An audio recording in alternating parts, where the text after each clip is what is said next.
Minnesota is abiding by the law as written. We under the 10th Amendment, the federal government doesn't have the authority to convert us into its deputies. We have the right as a state, as a co-sovereign, to do our own business with our own tax money. And what the federal government has done is said, well, if you don't do it our way, we're going to saturate your state with 4,000 ICE agents until you cry uncle and obey us. And that's unconstitutional and illegal.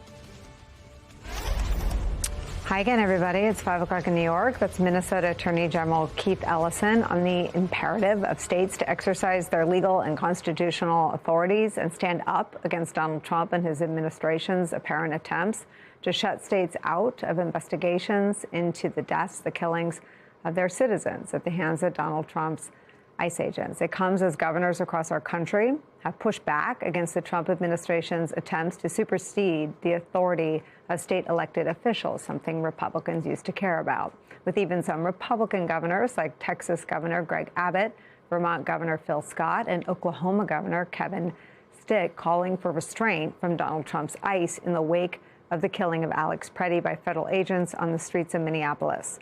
Blue state governors are readying themselves, girding themselves really, for their states to possibly be Donald Trump's next target. They're preparing every tool in their legal arsenals to fight back. Here's the governor of Washington State. ICE is, to be blunt, completely and totally out of control. To say that I'm angry is not the right word. I don't have the right word for how I feel about it. I'm sure how Attorney General Brown feels about it. We are not passive bystanders to what is happening. And we are prepared to use every tool at our disposal to mitigate against the harms inflicted by ICE. Pennsylvania Governor Josh Shapiro, who has been named as a potential candidate for president in 2028 and whose state, the Commonwealth, has been listed among the next potential targets for an ICE surge, called out the president for putting American citizens in danger. We're prepared out in the community to be able to protect our citizens. My fundamental responsibility is to keep people safe. The president's fundamental responsibility is to keep the American people safe. And what we're seeing him do in communities across this country, particularly in Minneapolis, is making people less safe. That is where we start the hour with Pennsylvania Governor Josh Shapiro. His new book, Where We Keep the Light, Stories from a Life of Service. Today's Pub Day, and I finished it this morning, and we'll talk about this. But I want to start with what's happening in the news, something we've been covering really around the clock, and that is ICE in the streets of American cities. What is the degree of activity in your state? Not what we're seeing in Minnesota, where I believe ICE is acting outside the bounds of the law. I think General Ellison was right to highlight that. I think there's a strong 10th Amendment claim that they can't really be there in the first place operating as they are. And that's before we even get to the legal consequences. I think that those officials, those federal officials, should be held to for the killing of Miss Good and Mr. Preddy. In Pennsylvania, we are preparing as though we could be next, and we have been for months. We recognize that this president seems hell-bent on sending these troops into other cities with a goal, I believe, of intimidation. What they're doing is outside the bounds of the law. We will be prepared in the court. We will be prepared in the community. I think that the story that is often missed in the horrors of what we're seeing play out in Minnesota is how these federal officials, at the direction of President Trump and Vice President Vance and Secretary Noem and others, is eviscerating the most important thing you need to keep a community safe, and that is trust. Trust between law enforcement and the community they are sworn to protect. They've destroyed that with their presence in Minnesota. We have that trust in Pennsylvania between our law enforcement and our community. By the way, it's why crime is down 12% and fatal gun violence is down 43% across Pennsylvania.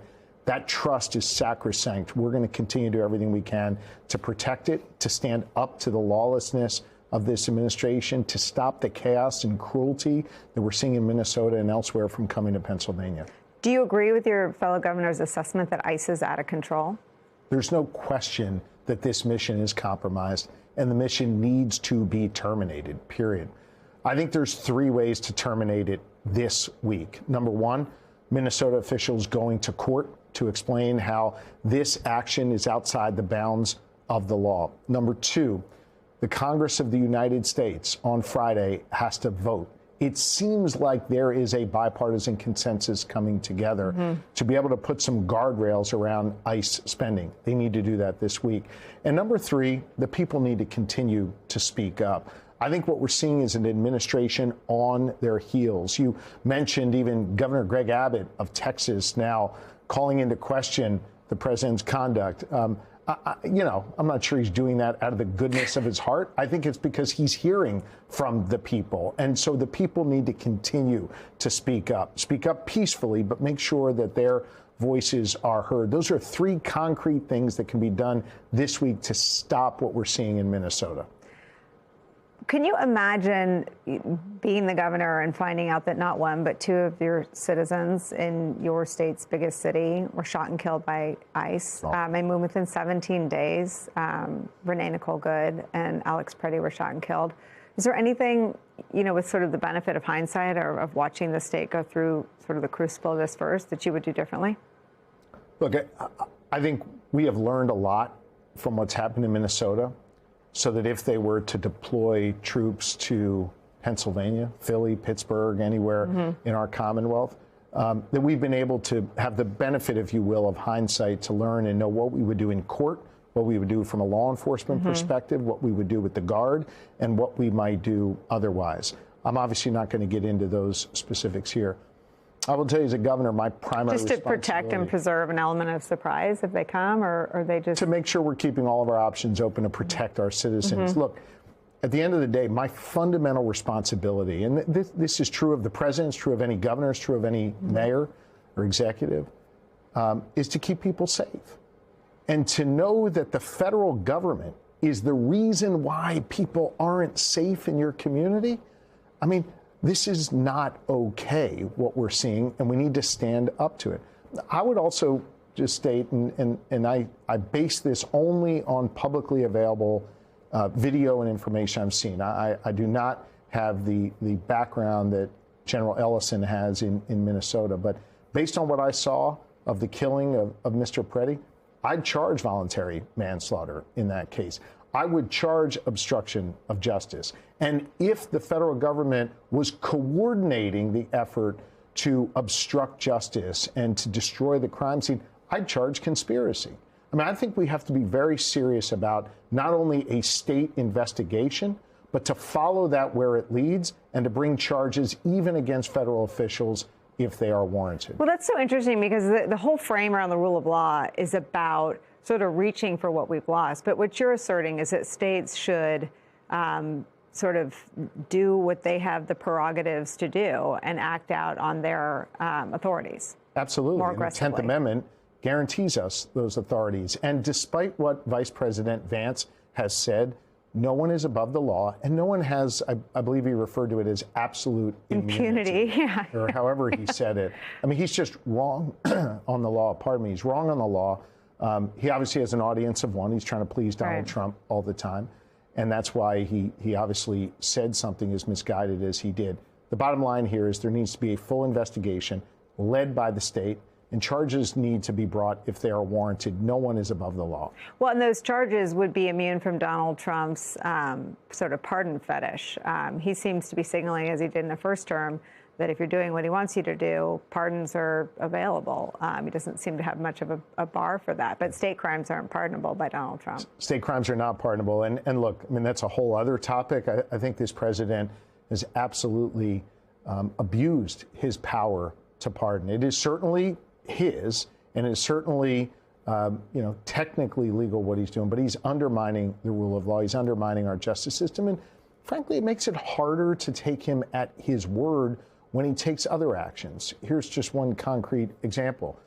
You go set the pretext for taking Maduro out to be about combating drugs in this country, and then you pardon the former Honduran president, who was one of the biggest drug runners across the globe. I mean, you're calling into question the very foundation of your argument when you exercise your pardon power that way.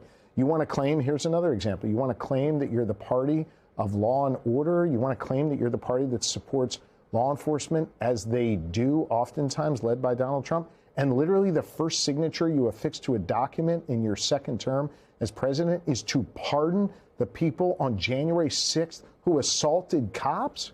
Come on. Look, I think what we're seeing more and more is a Democratic Party, particularly the way in which we respect law enforcement in Pennsylvania. We're the party of law and order. And I think it's nonsense for Donald Trump and his allies to assert that any longer, given their record on pardoning those on January 6th, given their record on Minnesota, given their record on these extensive pardons.